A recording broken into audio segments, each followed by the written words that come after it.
नमस्कार. आपल्या सगळ्यांचे महाराष्ट्र सोशल न्यूज चॅनलमध्ये हार्दिक स्वागत. चला वळूया तर एका नवीन बातमीकडे. आजची बातमी.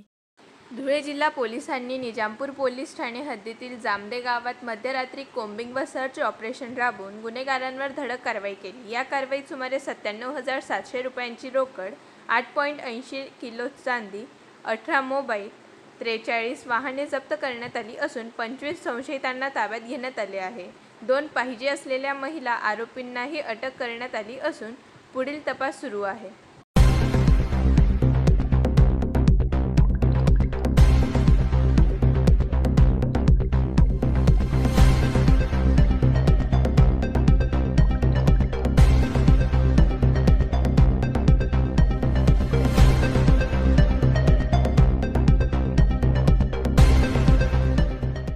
बातमी आवडल्यास चॅनलला लाईक व सबस्क्राईब करा व दररोज अशा नवनवीन बातम्या पाहण्यासाठी चॅनलला फॉलो करा. धन्यवाद.